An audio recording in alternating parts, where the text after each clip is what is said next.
طبتم وطابت أوقاتكم مشاهدينا في كل مكان. نشرة الأخبار نقدمها لكم من الفضائية الإريترية، نسهلها بالعناوين.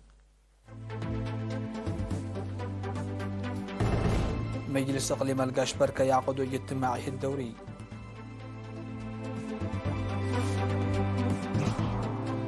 تطور الخدمات الاجتماعية في مديرية فرو.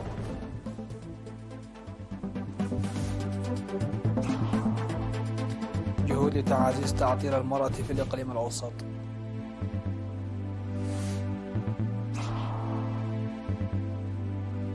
الكاميرون تطلق أول برنامج في العالم لتطعيم الأطفال ضد الملاريا. بعد ضربات متبادلة، إيران وباكستان تتفقان على تطبيع العلاقات. وزلزال قوي يضرب الحدود بين الصين وقرقيزستان. أهلا بكم إلى تفاصيل النشرة. عقد مجلس إقليم القشبركة اجتماعه الدوري 21 خلال 22 من يناير في حاضرة الإقليم مدينة بارنتو. وأوضح رئيس المجلس السيد عثمان محمد علي في الاجتماع أن المجلس ظل يسعى جاهدا لتعزيز برامج التصدي الموحد عبر الأعضاء المتواجدين في 16 مديريات الإقليم.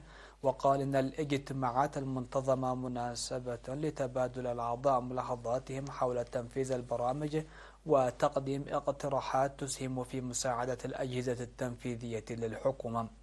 وذكر بأن قرارات وتوصيات المجلس في دوراته السابقة لم تنفذ بشكل كامل حتى الآن، داعيا إلى العمل الفعال بهدف لتنفيذ بشكل مستمر، موضحا أن مراقبة تنفيذ القرارات السابقة وتعزيز أنشطة الحفاظ على التربة والمياه وكذلك تعزيز برامج التصدي المشتركة ستكون من الأولويات في عام 2024.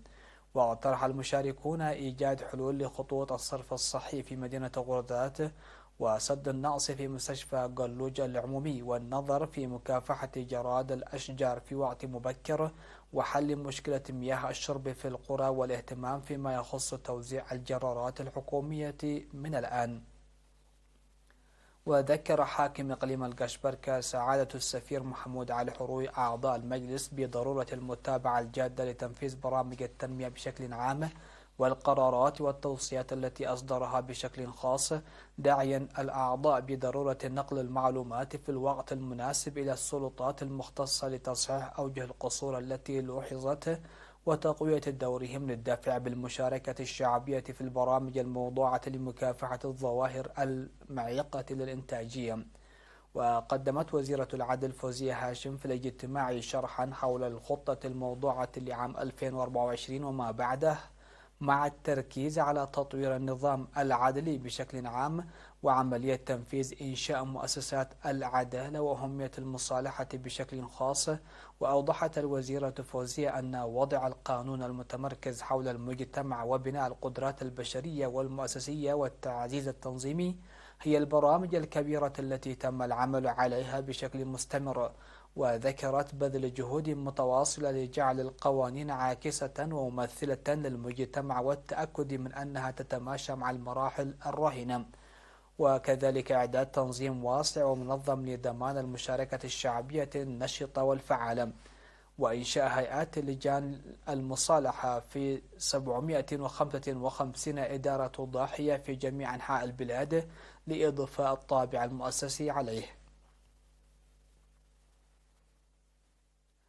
أدى تطوير وتوسيع الخدمات الاجتماعية الأساسية في مدينة فرو إلى خلق ارتياح في حياة السكان. وأوضح مسؤول وحدة الخدمات الاجتماعية السيد زرزقين مريم أن الجهود المبذولة لتوصيل الخدمات الاجتماعية الأساسية إلى المناطق النائية بشكل عام وإرساء مؤسسات التعليم والصحة والنقل والاتصالات بشكل خاص تساهم في تجمع القرى. وقال إنه من بين حوالي 46 مدرسة تم بناؤها في 14 إدارة ضاحية، تم افتتاح 33% منها في السنوات العشر الماضية، مضيفا أنه سيتم تنظيم حملات ومحاضرات لرفع مستوى الوعي العام حول التعليم. وفي الخدمات الصحية أوضح أنه يوجد مركزان صحيان و3 عيادات و4 نقاط تقدم الخدمات الصحية الناجعة.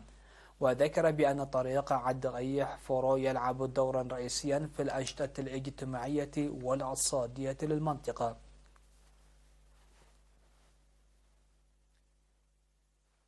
أوضحت مسؤولة الاتحاد الوطني للمرأة فرع الإقليم الأوسط السيدة ألم بلاي الدفع بأنشطة تقوية التنظيم وتمكين المرأة هذه السنة لتحقيقها نتائج مرضية خلال العام الماضي. وقالت في مقابلة مع وكالة الأنباء الإريترية إرينا إن المهام المنفذة لتأطير المرأة الشابة العاملة تجاوز العضوية إلى نتائج الشعور بالملكية والمسؤولية. وأضافت أن المرأة الشابة فازت في الانتخابات على مستوى الوزارة والاتحادات والمجالس في 13 مديرية في أسمرة و3 مديريات ريفية. وذكرت أن دور ومساهمة المرأة في أنشطة التنمية بشكل عام وحماية التربة وحفظ المياه والتشجير بشكل خاص كبير. وقالت إنها تمكنت من حصاده، وقد تم منح 20 من زارعات الأشجار النموذجيات في مديرية قالا نفحي خليتي النحل للتجربة، وتمكنا من إنتاج نحو 150 كنتالا من العسل. وحول التدريب المهني، أوضحت تدريب 91 عضوة في مجال تكنولوجيا الكمبيوتر والمونتاج والتصوير وتصفيف الشعر وغيرها بالتعاون مع مختلف المؤسسات الشركة الخاصة والعامة. وأشارت إلى مواصلة هذه السنة برامج الحفاظ على المستوى الذي تحقق في محو الأمية والقضاء التام على العادات الضارة وتعزيز قضية المساواة من خلال المشاركة العملية.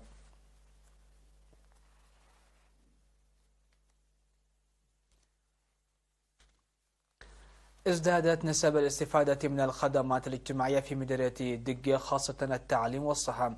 وأفاد تقرير إدارة المديرية بأن عدد الطلاب عامة ازداد عام 2023 بنسبة 17% والطالبات بنسبة 38%. وفي المجال الصحي ازدادت مراجعة الحوامل للمؤسسات الصحية بنسبة 10% والتطعيم بنسبة 100%. وقال مدير مديرية دقة السيد همد إيلا إن أنشطة التوعية المجتمعية بالتعاون مع مختلف الجهات لرفع الاستفادة من مؤسسات الخدمات الاجتماعية ظلت تحقق نتائج مرضية، ولا سيما الدفع ببرامج حماية التربة وحفظ المياه وتمهيد الأراضي الزراعية.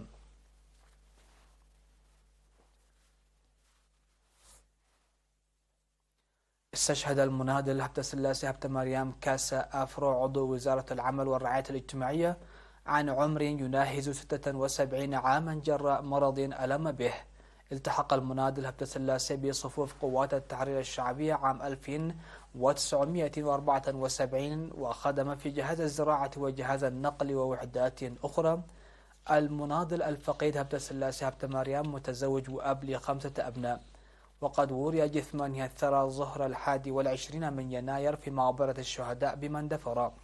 وتعرب وزارة العمل والرعاية الاجتماعية عن حزنها لاستشهاد المناضل هبت سلاسي هبت مريم، وتقدم تعازيها لأسرته ورفاقه وزملائه.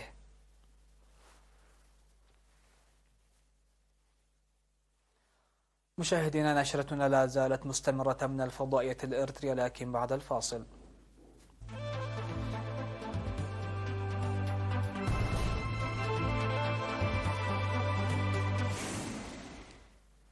أهلا بكم على أنباء العالمية. أطلقت الكاميرون أول برنامج تطعيم منتظم في العالم ضد مرض الملاريا، والذي يمثل دفعة للحرب العالمية على المرض الذي ينقله البعوض.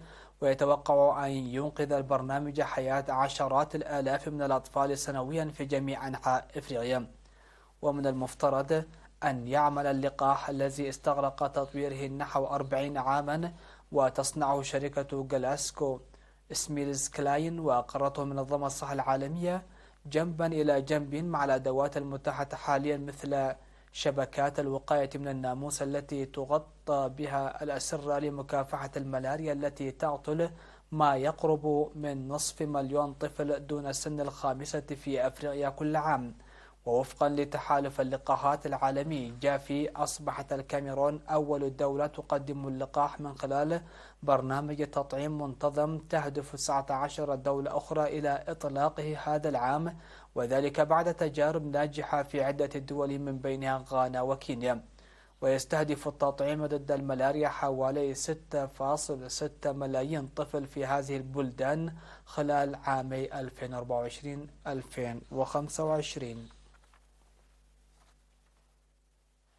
أصدرت وزارتا الخارجية الإيرانية والباكستانية بيانا مشتركا أكدتا فيه على عودة سفيري البلدين لعملهما في 26 من الشهر الجاري، وذلك بعد توتر إثر تبادل ضربات جوية.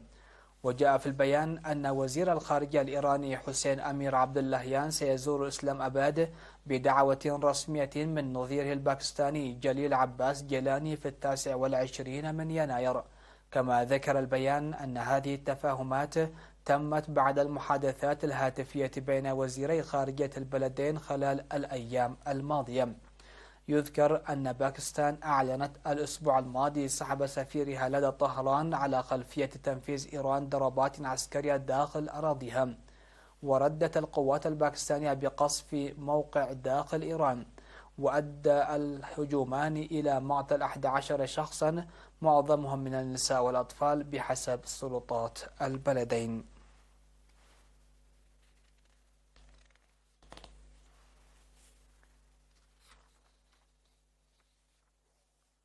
وقع زلزال بقوة 7 درجات على طول الحدود بين الصين وقرقيزستان وفق ما أفاد المعهد الأمريكي للجيوفيزياء، لافتا إلى احتمال أن تكون الأضرار واسعة النطاق.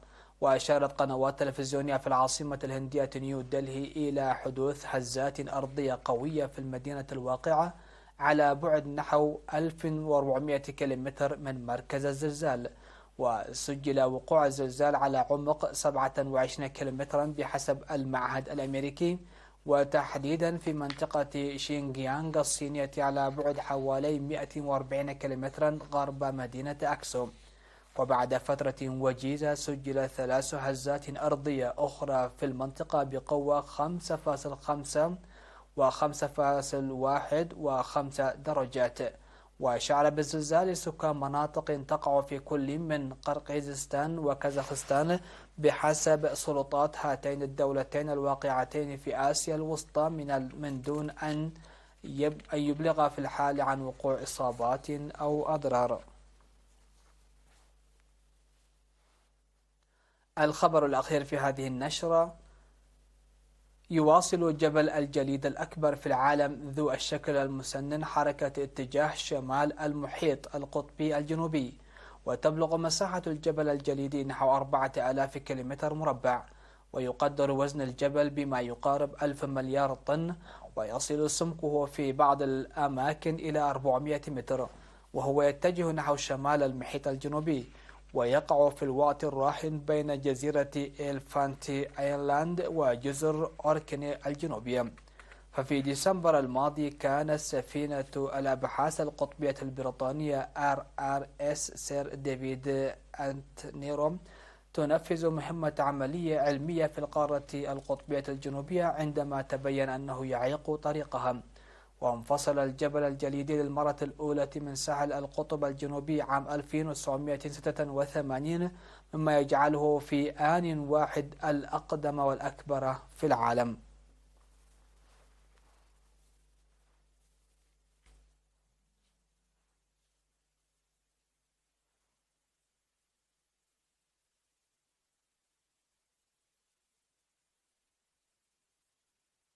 نهاية النشرة. هذا تذكير بأبرز العناوين.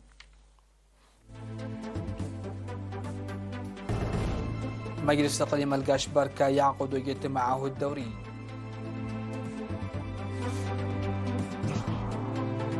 تطور الخدمات الاجتماعية في مديرية فورو.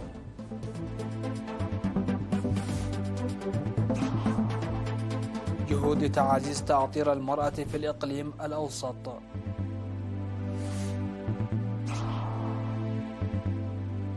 الكاميرون تطلق أول برنامج في العالم لتطعيم الأطفال ضد الملاريا.